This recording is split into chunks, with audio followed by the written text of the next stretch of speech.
interviewing Miriam Levy on the 13th of August 2012 in Sydney, Australia. Can you state your full name for this interview? It's Miriam Levy, known as Mickey, it's a nickname. And what is your date of birth? 2nd of June, and I was born in 1931. Where were you born? I was born in South Africa, in Germiston. Germiston is a town just off Johannesburg. No. Is it a small little suburb? Yes, a little suburb, yeah. And what was your maiden name? Abramovitz. So you're 82 years old today. That's right. Correct. Can you tell me, what was your mother's name? My mother's name was Mushabela, and my father's name was David Abramovitz. She was a Posner before she married my father. And where was your mother from?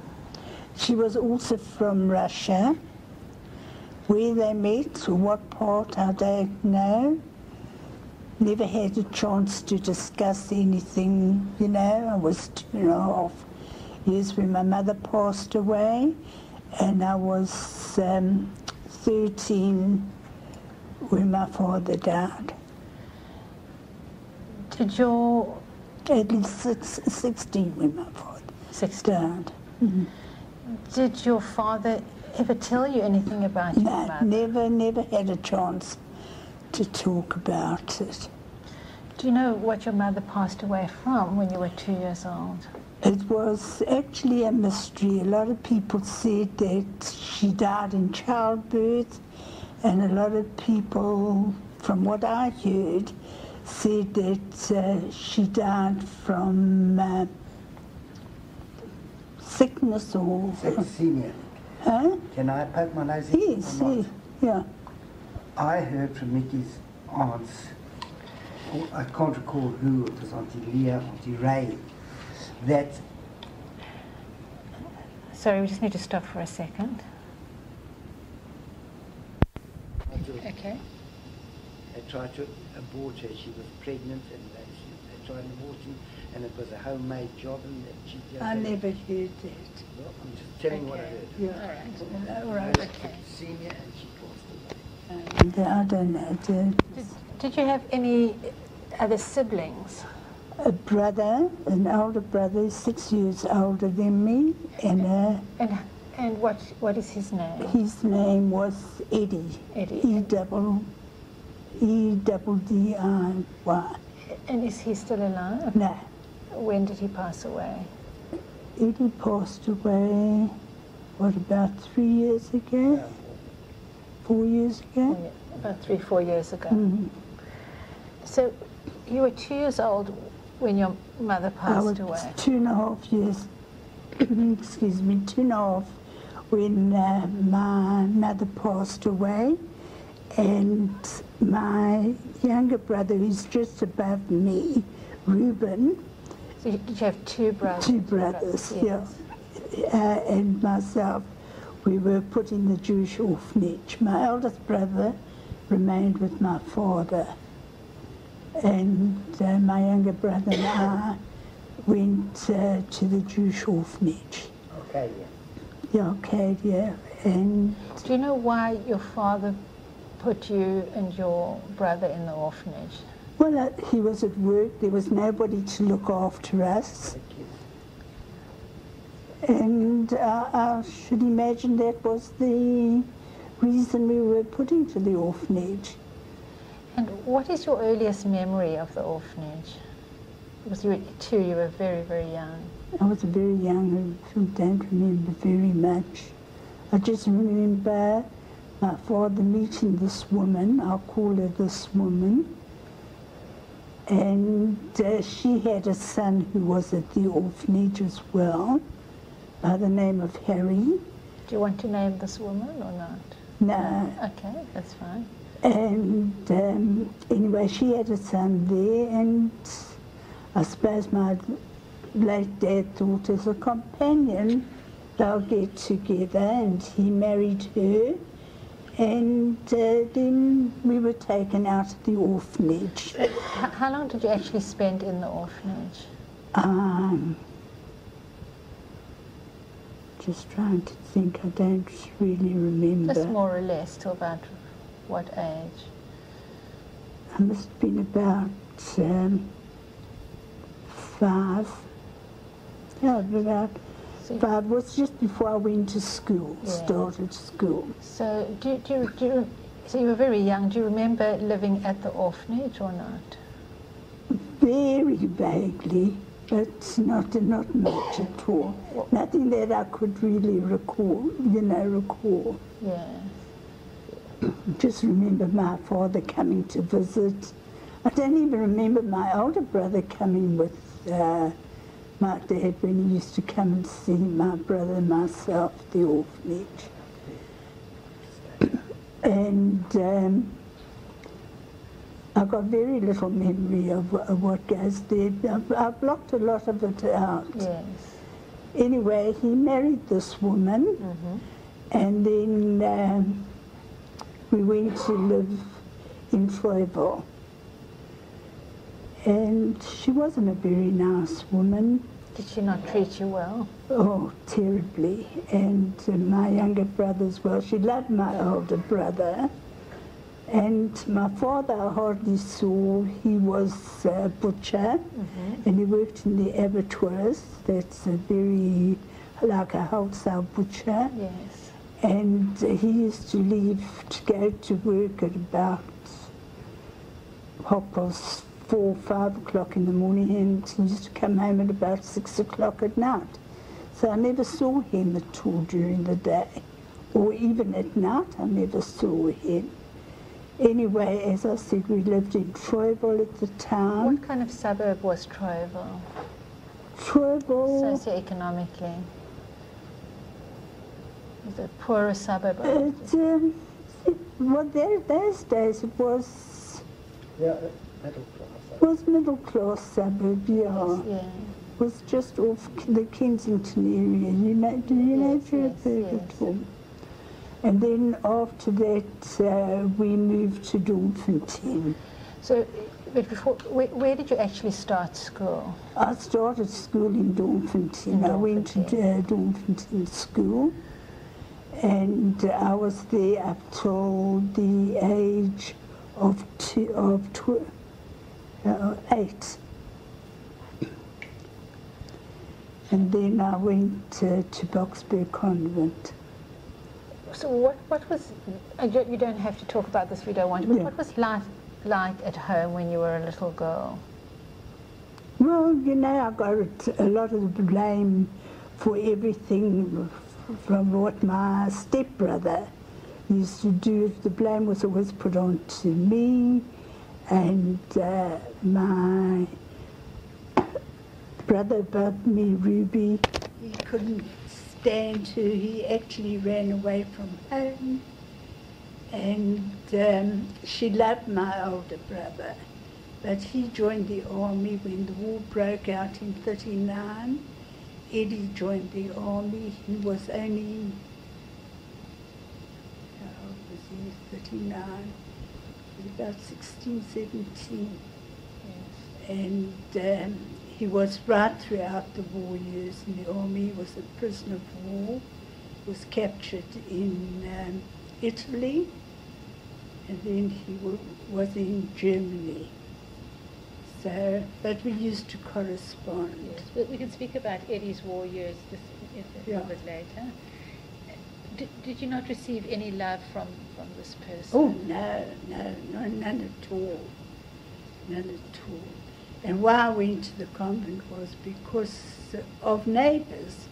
They actually let my father know just what was going on at home and how she was treating us and all the rest of it. Did she physically harm you and your brothers? I wouldn't say that she physically harmed, but, there was a lot of caning and abuse, and yeah, I'm surprised that I turned out to be what I am today with what went on.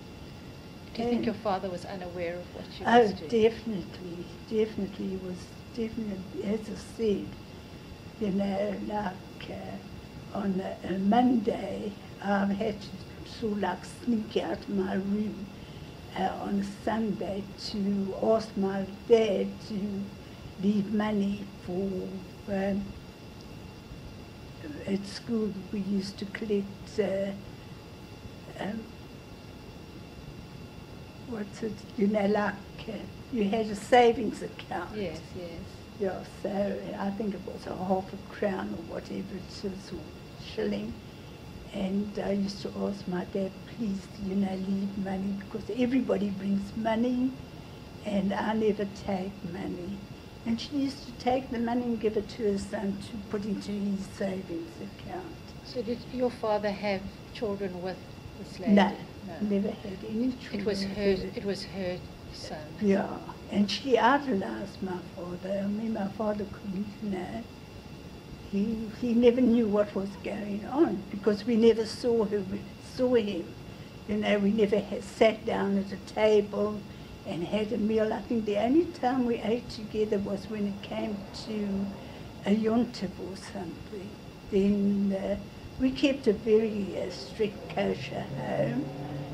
And as I said, because of the neighbours complaining and everything, and my dad couldn't look after me, I was sent to the convent. It was during the war years. What was the name of the convent? St. Dominic's convent in Boxburg. Was that a Catholic convent? It was a Catholic convent, but there were a lot of Jewish girls there. How old were you when you were sent there, more or less? I was about 8 years old. Yes. Yeah, I was about 8 years old. I remember I had a cousin living in Boxburg, and when I first went to the convent, I wouldn't even have a glass of water out of the glass because I knew it was trafe. You know, so despite the fact that your home life was unhappy, it was still a very kosher home. It was a very kosher home. And I had a cousin there who used to always bring me food and, you know, at the convent. So one day, Mother Superior said to me, called me out of the classroom and said that my cousin wasn't going to bring me food, and she took me down to the refectory. It's the dining room downstairs and out of the classroom. And I still remember she gave me some Mori biscuits and a glass of milk. And she said, now I'm going to sit here and I'm going to watch you drink that. And I was choking because I knew that it was fake. Anyway, she was called away and I went into the kitchen, the refectory there. And I remember throwing the glass of milk down the sink. And then she sent me upstairs to go and have a sleep. And I think that changed it. But I never ate trafe. Was she kind to you? Oh, they were very nice. The nuns there were very good, very nice. How did you manage not to eat trafe when you were living there? You know, I suppose one gets used to everything. And then morning for breakfast you used to have your cereal and that. And you knew that, but I never had bacon or eggs. If I had an egg, I knew it was fried in the same pan as what the bacon was, but somehow being young, you get used to eating these things. Yes. And did you have friends there? Oh yes, from all over the country. I mean, there were, you know, and all denominations. There was Greek children and Jewish children, and Portuguese, and you know, they all had their parents were away fighting, you know, in the war, and they were sent to the convent. But I must say the nuns were very good. And what happened during prayers? In the morning, the Catholic girls, they had their own dormitory, and they used to get up early in the morning and go to Mass in the morning. And we used to get up all to the same time, about 5:30. But we used to go to the classrooms and finish off our homework while they were at Mass. And then after that, when Mass was finished, we used to have breakfast, and then 8 o'clock was school. But there were a lot of children that weren't boarders at the convent. And they also used to come, for classes and that. And who did you share a room with? Well, it was a dormitory. A dormitory. So yeah. How many girls would have there been? Oh, in there a could have dormitory? been about 30 girls in the dormitory. Yeah. And what were the washing facilities like, the washrooms? The washrooms, there must have been about 10, 12 wash basins, and we had bathrooms. There must have been about 12 bathrooms taken in turns, You had your certain nights, every second night. So many girls used to use the bathrooms, the facilities. And every night you used to go and by the wash basins and brush your hair and clean your teeth, and always had inspection. You had your nails inspected, you had your hair inspected, and then you went to bed. It was a big dormitory, and there must have been about 30 girls in the dormitory. The Catholics had their own dormitory, as I said, because they used to get up early to go to Mass. So who were you surrounded by? A lot of English girls and Jewish girls. I had very good Jewish, there were a lot of Jewish girls at the convent at the time. And what were the facilities like in the dormitory? Did you have enough blankets? Oh, yes. Yeah. I mean, we had to bring all that from home, supply sheets and blankets. Everything we had your name tag on it. Your clothes had your name tag, everything was marked. So, I remember when came to the holidays, I always used to say to my dad, I need a new comb. But I bought you a comb last time you were home. Because as soon as I used to go back to school, I used to break off the teeth of the comb to count the days to when I was going home again. Yes. Despite the fact that your home life was very difficult, was it still even more difficult being in the convent or not? No, it was much easier. Much easier. Yeah, oh yes. You learn to forgive, They teach you to be honest with yourself. Our motto at school was veritas, which means truth. Give it truth. And I remember in the hall at night or in the classrooms and that, we always had shades because of air raids. It was during the war and everything had to be dark, and that's what I remember. Yes. So you've told me quite a bit, you've given me a good picture of what it was like, but let us just go through it as a day in the life. So just say it's from the time you woke up till you went to bed. So who would wake you, for example, in the morning? There was always a bell. The sister used to come around in the morning and ring the bell, and then you had to get up and make your own beds. And they always had inspection to see that your bed was made properly. If you did something that wasn't quite right, like not make your bed properly, were there any repercussions? Well, then they just said you make it over again, till it's right.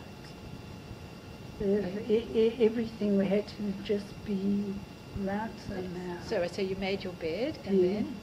Then we used to, as I said, then when we were ready, after our toiletries and we got dressed, and that we used to go to the classroom and finish our studies till the Catholics came out of Mass, and then always bells for breakfast. We used to go down to breakfast, and when we finished breakfast, then you had to assemble in the quadrangle, to line up for school. And the bell used to ring when school used to start. And who taught you? The sisters, the nuns at the convent, they were our teachers. And then so that you'd have your first lessons in the morning. Yeah. And then what would happen after And that? then afterwards, we'd have a tea break at around about 11 o'clock. So would you go back to We the, would go back to the refectory Yes. and have a cup of tea and then play in the playground till school started again. Yes. And school used to finish at about 2 o'clock, and then from about 2 we used to have lunch. And then after lunch we had to go back and do our homework and, you know. And then in the afternoons we used to play sport. So I used to play tennis and I used to play hockey. Was this in primary school or in high school? No, this was all, well, Primary it was school. primary and high school Yes, together, yes. you see. So I was at the convent till standard 8. There's not much more that I can tell you unless you want to know more about the convent. But otherwise there's not much more. And who, Eventually, yeah, okay. eventually my father left this woman and he got very sick, and that's why I left the convent, because Yes, but sorry, I want to hear about your father. But when you were, we'll come back to that. But when you were at the convent, how often did you get to go home? we were allowed home once a month, but every second Sunday was visiting day at the convent. So my father used to come out to visit, or else, as I said, I had a cousin there, I used to go to her. And that's when I used to see them. And then when you went home, how were you received? No, well, the house was closed up. I stayed with an aunt of mine. Yes. And my father was living with, was his sister. And I kept a lot of company with my father. He loved playing cards. He was a good card player. So on Sundays he always used to go to, you know, his sister's place and play rummy or poker or what, and I used to sit around. I never had clothes of my own. All my clothes were passed down to me from my cousins. And what else is there? So how old were you, just more or less, when he left this woman? Approximately. It was, I think, shortly after I went to the convent. Once he heard, you know, what she was like and all the rest of it. Yes. That's when he left her. Yeah. And did you have good friends at the convent? Oh, yes, very good friends. A lot of the friends from the country, you know. Girls from the country. And did you keep up with them after school? We always kept up, used to go to them on holidays. And even when we got married, I was still friendly with some of the girls from the convent. Was it difficult living in such close proximity to other girls? You know, you get used to it somehow. Yes. You know, you realise they're all in the same boat. They're there for some reason. You know, maybe their parents divorced or whatever it is. And they were also girls on their own who were sent to the convent, I suppose, because of the war years. Their fathers might have been in the army.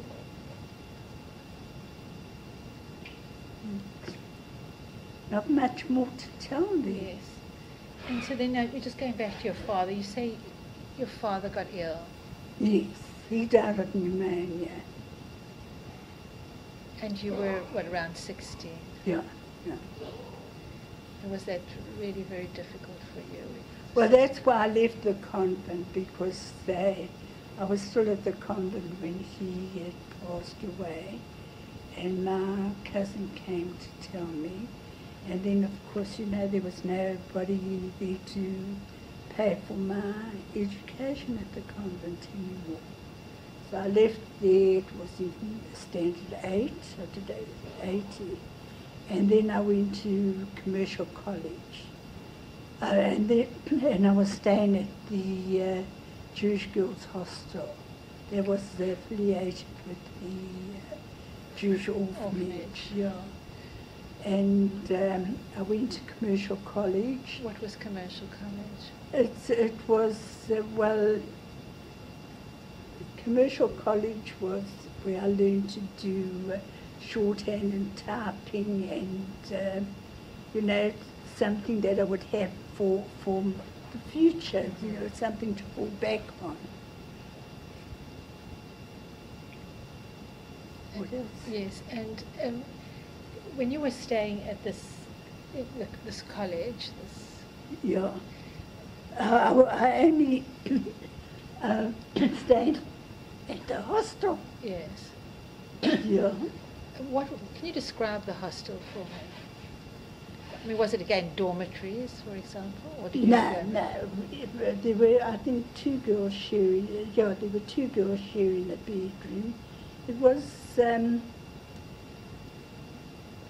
They had a big dining room where all the girls used to have breakfast in the mornings, and you know, you used to go down and have your breakfast, sandwiches. You could choose to take your sandwiches for what you wanted to take to work with you. And who ran this hostel? I think it was run by the Jewish orphanage. Yes. Yeah. And were there loving people running it? What were the people like that ran this? They were very nice. Yes. Yeah, you know, they never interfered with the girls. We had sporting facilities. We had lovely tennis court there where we used to play tennis every weekend. Could invite friends over. And can you describe your room? What did your room look like? It was just a bedroom in the hostel. Yeah. Like as any hotel room, Yeah. where you had your bed, your wardrobe, and there was a dressing table. And it's just a normal girl's room, I suppose. So we're just going to go back a minute to your brother Eddie. Yeah. Now you said your brother Eddie enlisted. Yeah. So was Eddie quite a lot older than you? He was 6 years older than me. Yeah. Yeah. So you said he was quite young when he enlisted. Yeah. So that was in 39 that he went up north. Yes. And What regiment was he with? Do you know? he was with the ILH. That's the Infantry Light Horse Regiment. Imperial Light Horse Regiment. And do you know where he served? Well, he served at the beginning of the war. He served in Tobruk, and he was captured in Tobruk. Did he ever describe later his experiences? You at know Tobruk? what? He hardly ever spoke about his war years. All I know is that he was a prisoner of war for the 6 years that he was up north. And where was he taken prisoner? In Italy. And how was he treated as a prisoner, do you know? He worked in the coal mines in Germany. But you know, like I suppose they treat all prisoners of war. And did you remember? Huh? He never smoked, no. And when he came, do you remember what he looked like when he came back? And do you remember when He had a terrible stammer to him. He couldn't get 2 words out, but eventually he got over it. And had he lost a lot of weight? You know what? I don't remember. No, I think he was the same. Yes. Yeah. But he didn't like speaking about his war experience. No, he never spoke about his experience in the POW camps. Because my sister-in-law always used to ask me, and I used to say he doesn't talk about it, because she said she could never get anything out of him either. Who did your brother marry? He married a girl by the name of Doris Peltz. Yeah, she's an only child, and they had 3 sons. Did he get married before you? Yeah, a year before. That's right, you said a year before you. Yeah. And so we'll go back to you. You were 16 years old. You were you went into commercial college. How much time did you spend at this commercial college?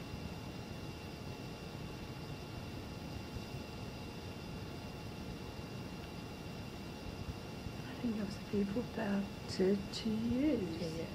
Yeah.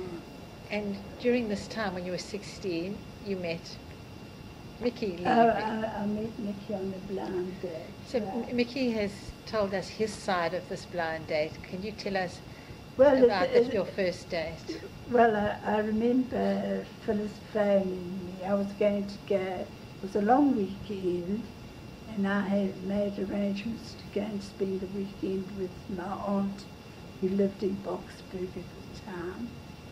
And she said, at least in Benoni, and Phyllis said to me, well, you've got to go. I thought, you know what? He doesn't know what I look like, and if I don't fancy him, I won't go out with him. Anyway, when he came on the Saturday night, I thought, all right, I'll take a chance. And we had a good evening, and I thought, he's okay. If he phones me in 6 months' time, and I've got nothing better to do, I'll go out with him. But he used to phone me 2-3 times a day. And yet I only saw him over the weekends because he was busy studying during the week. But every Saturday night we used to go out. And I think he grew on me more than anything else. And that was it. I was going out with a very nice boy at the time. But you chose Mickey? Yeah. I mean, Mickey met this Morris. And he also liked him. He was a real gentleman. But that's how the cookie crumbles. What can you do? And so how long did you court for? 4 years. 4 years. And, Yeah. and then did you start working during that time? Yes. Where were you working? I got a job through the Jewish Board of Deputies. It was an organisation that used to find, the girls' jobs and that. And I worked for a chappie by the name of Maxie Myers. He is a shorthand typist. He had a textile agency importing and that. And very nice. And then afterwards, when he gave that up, I went to work for an insurance company. So I was still staying at the Jewish Hostel, where I remember we used to walk down Harrow Road all the way into Pritchard Street. That where every morning you used to walk to work, and that was it. It was like. And do you remember your wedding day? Yes. I remember when we got engaged, my sister-in-law's mother, who was a complete stranger to me, she actually gave me a trousseau. Beautiful blankets and sheets and tablecloths and everything, and she was very good to me, Doris's mother. And when it came to the wedding, I mean, my brother had nothing. He had just got married and all the rest of it, and I wasn't even keen on a wedding. But Mickey's mother said she's got 4 daughters and she got them all married and everything. Anyway, when I spoke to my brother, it was all arranged through being a member of the Jewish orphanage. So it was all arranged through the orphanage that they would pay for everything. What was it like coming, being someone who came from an orphanage, coming into this huge family? Oh, it was quite mind-boggling. I thought I would never, ever get to know all the names of his sisters and brothers. But they were all very nice. They all accepted me. And somehow we got on very well together. When I lost, when Mickey and I were going out, I was boarding with a cousin of mine. And Mickey was very worried about his mother. And I said to Mickey, I said, don't worry, I'll look after her, sort of. Yes. Anyway, I moved in. Are you talking about after you got married? No, while Mickey was, while we were engaged, Mickey, that I went to stay with your mom.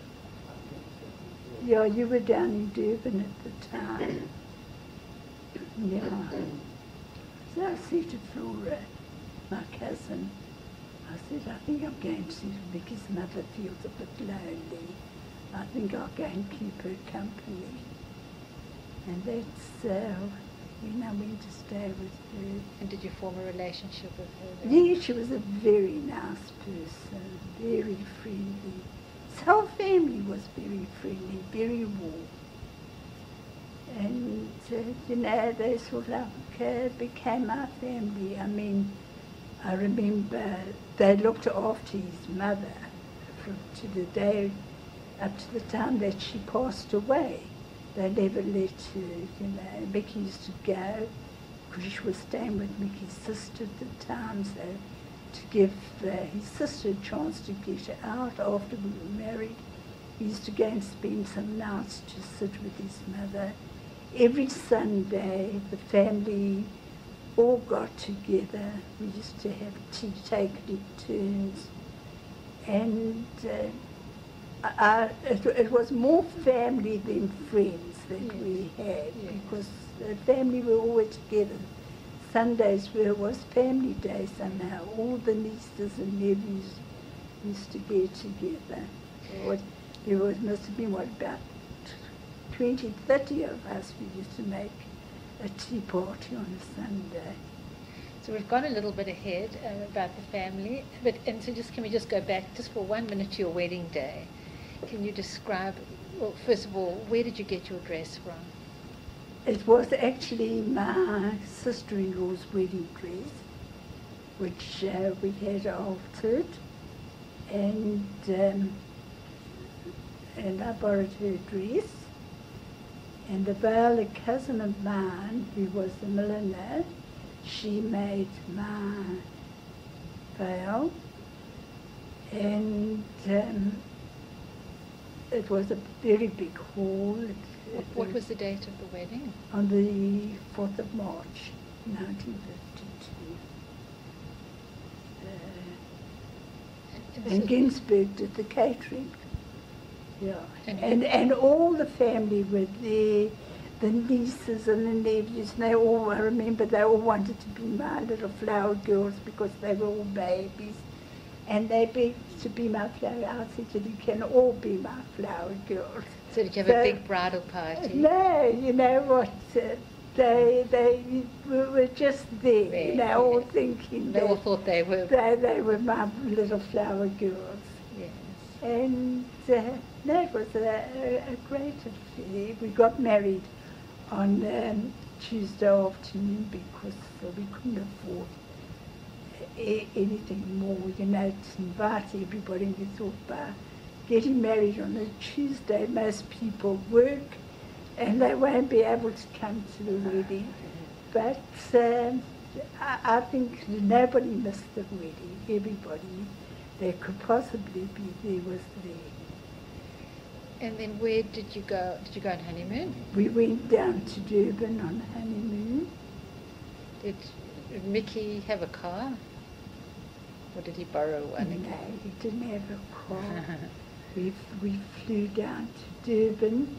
Thank God it was our money from our wedding that we used to go on honeymoon. And we went down to Durban. We had a lovely time. Where did you stay? We stayed at the no, what was that kosher hotel down there? No, stayed at the Princess Hotel. Prince or Princess. In Durban. Yeah. And Mickey says you stayed at the Princess Hotel. I don't even remember the Yes, name Princess yes. Hotel. But it anyways got a better memory than I have. Sometimes. And no, we had a great time. And then you came back to Johannesburg. And then we came back and we stayed with Mickey's mother. Okay, we're going to stop there.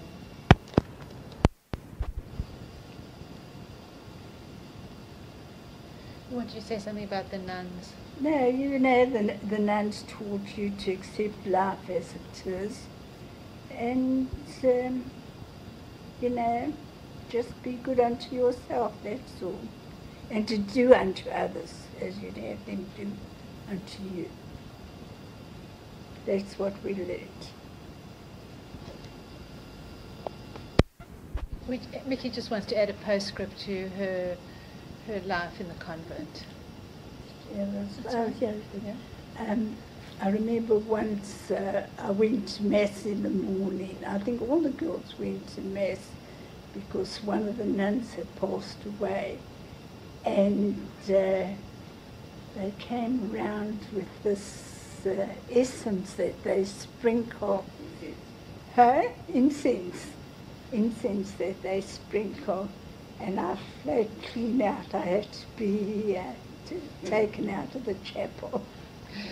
And that's all I remember. The one and only time that I did actually go to Mass. So the nuns didn't try to convert you? No, not at all. Not at all. No, they were very good, kind, understanding. We had a lot of fun with them too. In what way? I don't know, they just used to join in, you know, with the sports and just generally, they were good people, the nuns. They were sympathetic. I think they understood everybody's upbringing, income, you know, their position, what life was all about. I must say they were very good for nuns. We didn't actually speak about your brother Ruby. Can you tell me about your brother Ruby? Well, first of all, what was he like as a young boy? He was always very devoted. We were very, very close. He always took my side. I remember because I had my first dress that belonged to me, took me to the AK Bazaars and he bought it to me. It wasn't, when he was older? It wasn't something that was handed down. When I was at the convent, he bought me a record player, a gramophone, and he looked after me because we were going through the same things, trauma together. How was he treated by this woman? Oh, also. He actually ran away from home, that we didn't know where he was. Nobody knew where he was. And he also joined the army at the age of 16. He loved his age. But before we go into the army, can we just talk about when you were growing up, you both were struggling with this person. Oh, yes. And did he try and protect you from her? When he was home, he always looked after me. And You know, protected me as much as he possibly could. And Yeah. when you went into the convent, where did he go? Ruby, when I was at the convent, he was still with my father, I suppose, being a boy, Yes. you know. No, yeah, look, I was 8 well, he was 12, Ruby, yeah. He was 14, 4 years. He was 12, I can't So remember. he stayed at home? Yeah, while you went- he stayed at home with my dad because my eldest brother. But he ran away from home. Nobody knew where he was. And then afterwards, About at what age did he run away from home? Just more or less, was he a young boy? Or yeah, he was a young boy. young Yeah. boy? And where did they find him? He went to one of my aunts. Yeah, he went to stay with my aunt. I think it was my aunt in Boxbury, Benani. Stayed with her. And he joined the army. He was a young boy, he bluffed his age. And where? But he was in the Transvaal Scottish. But he joined towards the end of the war. Yeah. So he had a holiday on the government's, first up, first down. You'd be like him up. Yeah, he also went up north.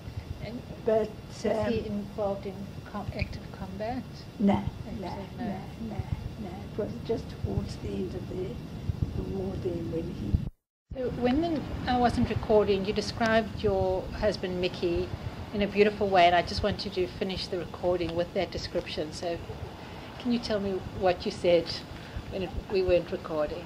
I don't quite remember. All I know is that he was my shining light. I don't know what I would do without him. He's always there for me, he's always doing things for me, and the love grows stronger every day.